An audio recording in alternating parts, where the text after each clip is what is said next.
সুখ আৰু দুখ মনুষ্য জীৱনৰ এৰাব নোৱাৰা অৱস্থা।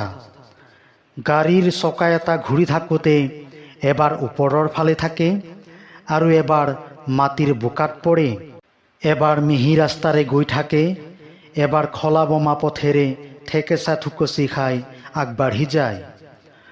মানুহৰ জীৱন চক্ৰও তদ্ৰূপ। কৰ্মৰ গতি অনুসাৰে মানুহে কেতিয়াবা সম্পদশালী হৈ আনন্দ বিলাসত আপোন পাহৰা হৈ থাকে, কেতিয়াবা আকৌ অসুখ বিসুখ আপদ আহুকালত পৰি দুখ সাগৰত নিমজ্জিত হয়।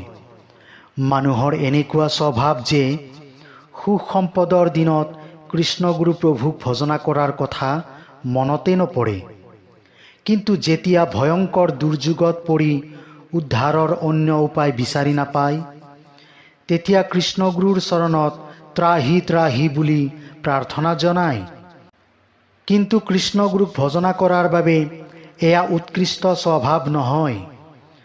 কৃষ্ণগুৰুৰ কৃপা লাভ কৰিবলৈ হ'লে 5 বছৰ বয়সতে তেৰাৰ চৰণত শৰণ লৈ অবিশ্ৰামভাৱে কৃষ্ণগুৰু চিন্তনতে মন নিবিষ্ট কৰিব লাগে। দিন ৰাতি সুখ দুখ কৰ্ম বিৰাম সকলো সময়তে কৃষ্ণগুৰু ভাৱনাত ৰত হৈ থাকিব লাগে। যিজন ভকতে সুখ দুখ সকলো সময়ত শয়নে শচীতে অবিৰতভাৱে কৃষ্ণগুৰু ভাৱনাত নিমজ্জিত হৈ থাকে, সেইজন ভকতে কৃষ্ণগুৰু প্ৰভুৰ কৃপা লাভ কৰিব পাৰে। যদি সকলো সময়তে কৃষ্ণগুৰুৰ নাম স্মৰণ হৈ থাকে, তেতিয়াহ'লে তেৰাই গ্ৰাহগ্ৰস্ত গজেন্দ্ৰক উদ্ধাৰ কৰাৰ দৰে বিপদগ্ৰস্ততাৰ পৰা উদ্ধাৰ কৰে। ইয়াৰ বাবে প্ৰয়োজন সমভাৱ সম্পন্ন গুণ আহৰণ। হিংসা দেশ ঈৰ্ষা ভয় মান অপমান উচ্চ নীচ জ্ঞানী অজ্ঞানী দাতা চোৰ সকলোৰে প্ৰতি সম আত্মাজ্ঞান কৰি কৃষ্ণগুৰুক ভজনা কৰাজনেই তেৰাৰ প্ৰিয়। সম্পদৰ সময়ত কৃষ্ণগুৰুক ভজনা নকৰি কেৱল বিপদৰ সময়তহে তেৰাক ভজনা কৰাজন স্বাৰ্থলোভী।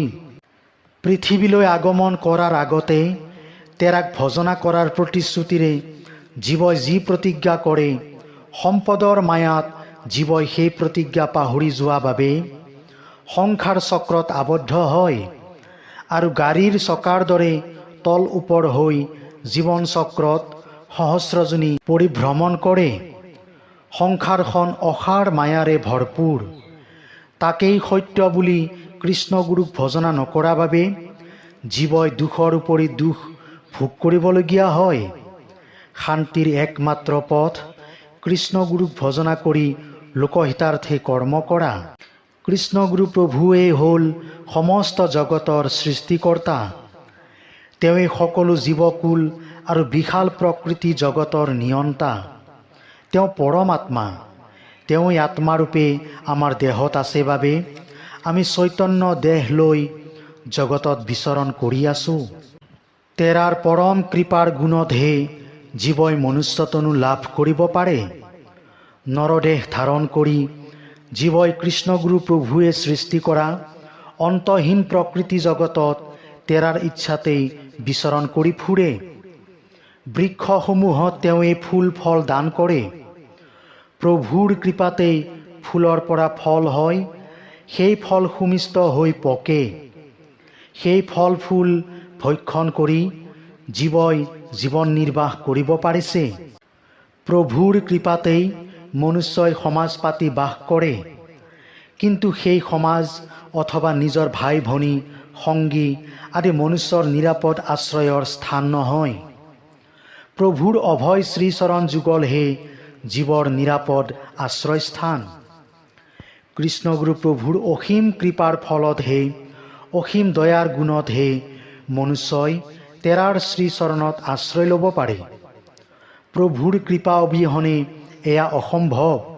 কৃষ্ণগুৰু প্ৰভুৰ শ্ৰীচৰণত আশ্ৰয় লাভ কৰাৰ পাছত জীৱৰ আনন্দই আনন্দ। প্ৰভুৰ শ্ৰীচৰণৰ ঘ্ৰাণ লৈ ভকতসকল আত্মাহৰা হৈ থাকে। তেৰাৰ যুগনাম শ্ৰৱণ কীৰ্তন কৰা ভকতৰ কোনো ভয় শংকা নাই। সংসাৰৰ সাৰ তেৰাৰ কৃষ্ণগুৰু নাম লৈ যি মনুষ্যই ভক্তিযুগত ৰত থাকে তেওঁই কৃষ্ণগুৰুৰ কৃপাত দীৰ্ঘায়ু নৰতনু লাভ কৰি ঈশ্বৰৰ কৰ্ম কৰিব পাৰে। মনুষ্যৰ বাবে গুৰু অপৰিহাৰ্য। পিতৃ মাতৃ জন্মদাতা গুৰু, বিভিন্ন বিষয়ৰ শিক্ষকসকল, জীৱনৰ বাবে প্ৰয়োজনীয় কৰ্মৰ জ্ঞান দিয়া শিক্ষাগুৰু। সৰ্বোপৰি সকলো গুৰুৰো গুৰু হ'ল আধ্যাত্মিক তথা শৰণদাতা গুৰু কৃষ্ণগুৰু। কৃষ্ণগুৰু হ'ল দিব্য জ্ঞান তত্ত্বজ্ঞানদাতা পৰমেশ্বৰ পৰমাত্মা। তেওঁ সাকাৰ নিৰাকাৰ দুয়ো অৱস্থাৰে ভকতক বিভিন্ন দিশৰ জ্ঞান প্ৰদান কৰে। প্ৰত্যেকৰে জন্মদাতা পিতৃ মাতৃ বেলেগ বেলেগ। সেইদৰে শিক্ষাদাতা গুৰু বহুত, কিন্তু পিতৃ মাতৃ হ'লেই সন্তান জন্ম দিব নোৱাৰিব পাৰে যদিহে পৰমেশ্বৰে বীজ ব্ৰহ্মৰূপে অৱস্থান নকৰে। শিক্ষাদাতা গুৰুসকলে সকলো ছাত্ৰ ছাত্ৰীকে সমানে শিক্ষাদান কৰে, কিন্তু সকলো ছাত্ৰ ছাত্ৰীয়ে সমানে পাৰদৰ্শিতা দেখুৱাব নোৱাৰে। যিসকল ছাত্ৰ ছাত্ৰী ভক্তিবান, কৰ্তব্যপৰায়ণ, অধ্যাৱসায়ী, তেওঁলোকৰ হৃদয়ত থকা কৃষ্ণগুৰু প্ৰভুৱে শিক্ষকৰ পৰা প্ৰাপ্ত জ্ঞান বিকশিত কৰে। গতিকে ঈশ্বৰেই সকলো সাফল্যৰ মূল। জীৱই কৰ্ম কৰে, কৃষ্ণগুৰুৱে কৰ্ম অনুসাৰে ফলদান কৰে। পিতৃ মাতৃ আৰু শিক্ষক অসংখ্য হ'লেও তত্ত্বজ্ঞান প্ৰদান কৰোতা গুৰু মাত্ৰ এজনেই। পৰমেশ্বৰেই যুগে যুগে যুগ উপযোগী ধৰ্ম প্ৰতিষ্ঠাৰ বাবে পৃথিৱীত বাৰে বাৰে অৱতাৰ ধাৰণ কৰে। তেওঁ এই কৃষ্ণগুৰুৰূপে অৱতাৰ ধাৰণ কৰি ভকতক সৎ বা নিত্য বিষয়ৰ জ্ঞান প্ৰদান কৰি আছে। তেওঁ এই ভকতক তত্ত্ব জ্ঞান দি ভকতক উদ্ধাৰ কৰি আছে। পুথি বা শাস্ত্ৰৰ জ্ঞানেই সমস্ত নহয়। যিজন সৎগুৰু নহয় তেওঁ শাস্ত্ৰৰ মৰ্ম উদ্ধাৰ কৰি ভকতৰ মাজত ভক্তি জ্ঞান বিলাব নোৱাৰে। সেয়ে কৃষ্ণগুৰুৰ বাহিৰে আন কোনো দ্বিতীয় সৎগুৰু নাই। তেওঁ যুগে যুগে ভকতক এই জ্ঞান দি আহিছে।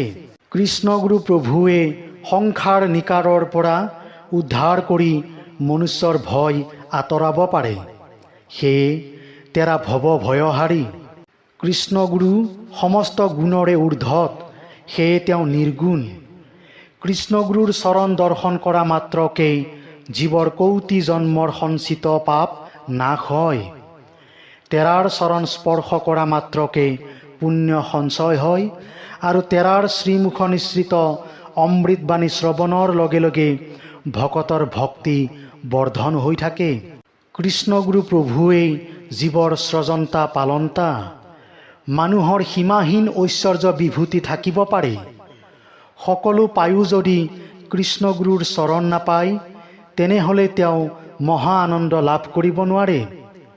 কৃষ্ণগুৰু চৰণ বিনে বিপুল ঐশ্বৰ্য বিভূতিও অৰ্থহীন। কোনোজন জ্ঞান বুদ্ধিহীন পশুটো অধম হ'ব পাৰে, কিন্তু কৃষ্ণগুৰুৰ চৰণত শৰণ লৈ নাম জপ কৰাৰ লগে লগে তেনেজনৰ হৃদয়ত ভক্তি জ্ঞানৰ উদয় হয় আৰু কৃষ্ণগুৰুক ঈশ্বৰ বুলি চিনিব পাৰে। তেতিয়া তেওঁ সৰ্বশ্ৰেষ্ঠ অক্ষয় পদ লাভ কৰে।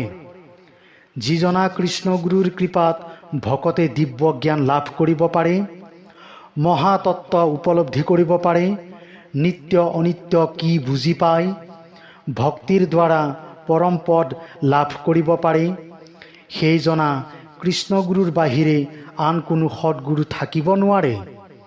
তেওঁই পৰম গুৰু, পৰমাত্মা, পৰম ব্ৰহ্ম।